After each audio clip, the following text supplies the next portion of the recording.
नमस्कार, स्वागत है आपका हमारे YouTube channel study with news में।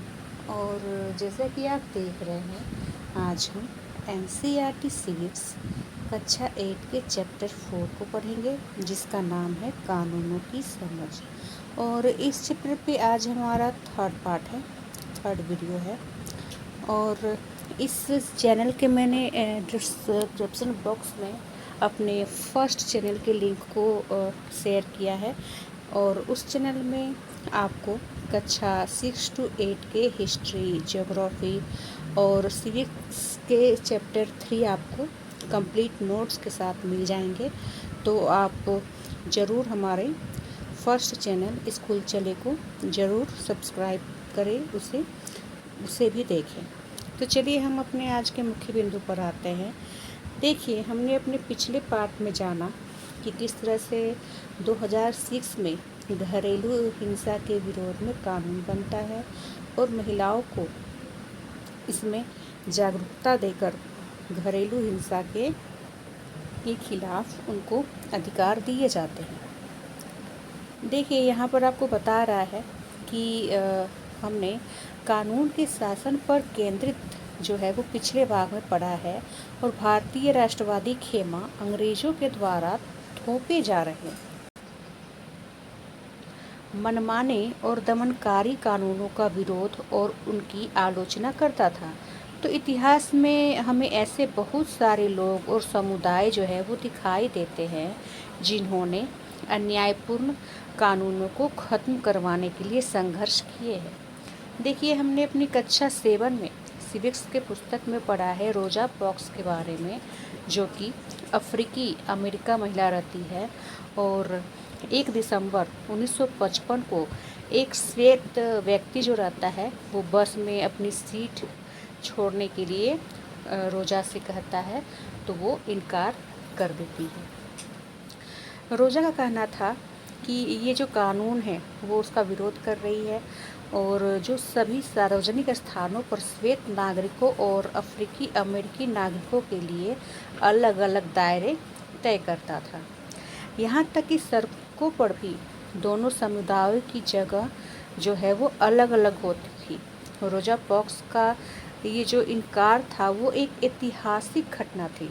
इसी के बाद वहाँ नागरिक अधिकार आंदोलन शुरू हुआ, जिसके फलस्वरूप 1964 में नागरिक अधिकार कानून पारित किया गया।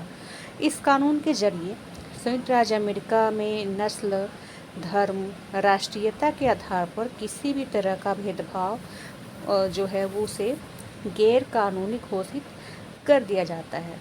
और चित्र में हमने अपनी कक्षा 7 में भी देखा था रोजा पार्क्स को, और आप यहाँ भी देख सकते हैं। तो चलिए हम अपने मुख्य बिंदु पर आते हैं, और वो है अलोकप्रिय और विवादास्पद कानून। देखिए, अब एक और स्थिति पर विचार हम करेंगे कि कई बार क्या होता है कि सांसद एक ऐसा कानून पारित कर देते हैं जो काफ़ी अलोकप्रिय साबित होता है।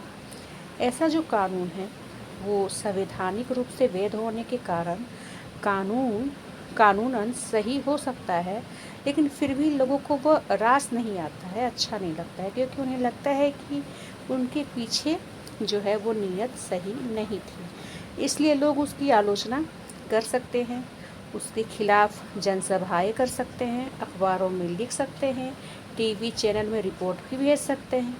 हमारे जैसे लोकतंत्र में आम नागरिक संसद के द्वारा बनाए जाने वाले दमनकारी कानूनों के बारे में अपनी असहमति भी व्यक्त कर सकते हैं। देखिए, जब बहुत सारे लोग यह मानने लगते हैं कि गलत कानून पारित हो गया है, तो संसद के ऊपर भी उस कानून पर दोबारा विचार करने का दबाव पड़ता है। जैसे कि नगरपालिका की सीमाओं के भीतर जगह के इस्तेमाल से संबंधित विभिन्न नगरपालिका कानूनों में पटरी पर दुकान लगाना, फेरी लगाना, है ना, गैर कानूनी घोषित इसे किया गया है। तो इसमें कोई संदेह नहीं है कि सार्वजनिक स्थानों को साफ सुथरा और खुला रखने के लिए कुछ कानून जो है वो तो ज़रूरी है। तभी लोग आसानी से फुटपाथों पर चल सकते हैं, है ना, क्योंकि जो फुटपाथ होते हैं वो दुकान के नहीं, लोगों के चलने के लिए होते हैं। लेकिन हम इस बात को भी नज़रअंदाज तो नहीं कर सकते कि पटरी वाले जो होते हैं, फेरी वाले, किसी भी बड़े शहर में रहने वाले लाखों लोगों की ज़रूरी चीज़ों और सेवाएं जो है वो बहुत सस्ती कीमत पर कुशलतापूर्वक पहुंचाते हैं, और इसी से उनकी रोजी रोटी भी चलती है। तो लिहाजा अगर कानून किसी एक समूह की हिमायत करता है और दूसरे समूह की उपेक्षा करता है तो उस पर विवाद तो खड़ा होगा ही, टकराव की स्थिति पैदा हो जाएगी। जो लोग सोचते हैं कि जो संबंधित कानून है वो सही नहीं है, तो वे इस मुद्दे पर क्या कर सकते हैं, अदालत की शरण में जा सकते हैं। यदि अदालत को ऐसा लगता है कि ये जो कानून है वो संविधान के विरुद्ध है, तो वह उसमें संशोधन कर सकती है या उसे रद्द भी कर सकती है। तो देखिए, हमें इस बात का ध्यान रखना चाहिए कि नागरिक के रूप में हमारी जो भूमिका है वो प्रतिनिधियों के चुनाव के साथ ही खत्म नहीं हो जाती। इसके बाद भी हम अखबार के द्वारा, अन्य समाज जो संचार के माध्यम है उसके जरिए अपनी बात को रख सकते हैं। हमारे सांसद क्या कर रहे हैं इस पर हम अपनी नज़र को रख सकते हैं। अगर हमें लगता है देखिए, अगर हमें लगता है कि वे सही काम नहीं कर रहे हैं तो हम उनकी आलोचना करते हैं। तो इस प्रकार हमें इस बात को सदा ध्यान में रखना चाहिए कि लोगों की जितनी हिस्सेदारी होगी, जितने उत्साह से वे जुड़ेंगे, उतना ही संसद को अपना काम जो है वो सही ढंग से करने में मदद मिलेगी। तो इस तरह से जो हमारा अध्याय 4 है, कानूनों की समझ, आज यहीं पर समाप्त होता है, और नेक्स्ट वीडियो में हम अध्याय 5 को पढ़ेंगे। तब तक आप देखते रहें आपका YouTube channel study with news. धन्यवाद।